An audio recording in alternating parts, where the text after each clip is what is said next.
still exists today in many parts of the world.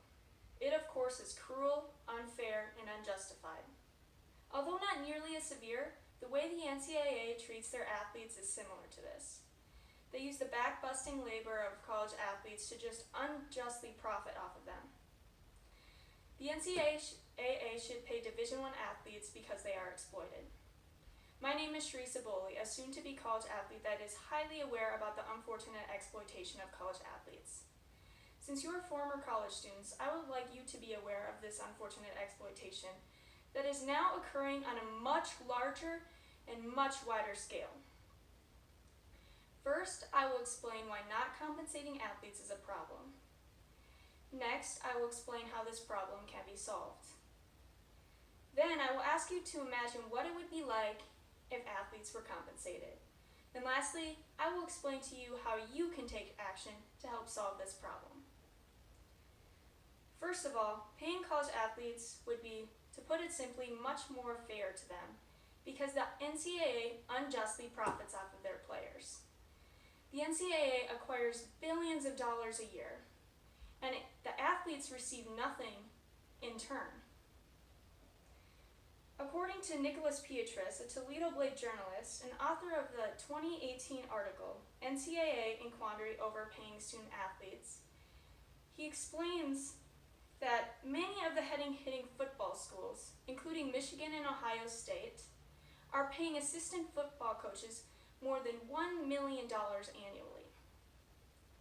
This makes athletes worth money that they don't receive. A 2011 Drexel University study, ran by Professor Ellen Stursky, theorized that the fair market value of Division I football and basketball players would be $120,048 and $265,027, according to Kevin Blackistone in his article, an American sports journalist and professor of Philip Merritt College in the University of Maryland. Next, athletes put in hours a week, often the amount of time equivalent to the full-time job, so they don't really have time to acquire jobs so they can get some money for themselves. According to Alan R. Sanderson and John J. Siegfried, authors of The Case for Paying College Athletes in the Journal of Economic Perspectives, they state, the NCAA unilaterally limits practice to 20 hours per week. However, there are innumerable ways coaches can circumvent the nominal limit. For example, compliance meetings, traveling to and from competitions, drug educational meetings. Those are all ways coaches can circumvent the nominal limit. This takes away time that athletes could be spent at a job to acquire their own revenue.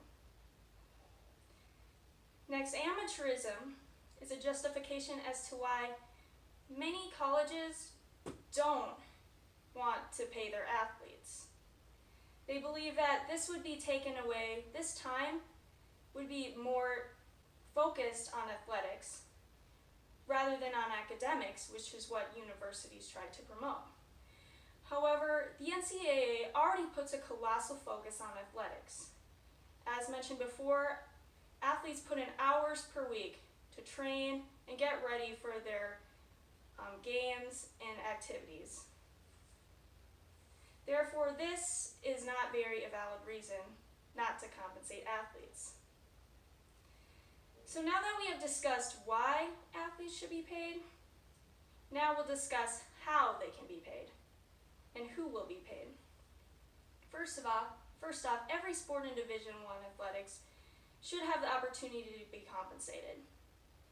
Since amateurism is too controversial of a topic at this time, the best option would be to uptake the Olympic model, where athletes can sell their name and image for profit. If this was adopted, unfortunately not everyone would be paid the same, and most people wouldn't be paid at all. However, this would be the first step to making a more fair system for our athletes. So now, I would like to ask you to imagine if college athletes would be paid. In the 2018 article, Can the Olympic Model Fix the NCAA?, Nicholas Petras discusses how this system functions for Olympians. U.S. Michael Phelps signed a deal with Under Armour. Now think if athletes did this. Think of how they could have used this money to benefit them in their futures. Now, this would also benefit you because you wouldn't have to listen to the annoying stories on the news about how some college got busted for paying their athletes. So I encourage you to go out and contact the NCAA about this issue and spread the word to others. The more people that know about this issue, the more people can help to fix it. I also encourage you to take a step out of your comfort zone and explore the issue yourself. The more you know about it, the more you can make a difference. So I hope you learned a lot today about the unfortunate exploitation of college athletes. First, we discussed the unfortunate exploitation about college athletes and why this is a problem. Then, we discussed how this problem could be solved. And lastly, I asked you to imagine what it would be like if they were paid and explain to you how you can take action about this issue. So, finding a way to compensate these athletes is not the issue. It's convincing the NCAA that these athletes deserve it. That's it. And the dogs stay quiet.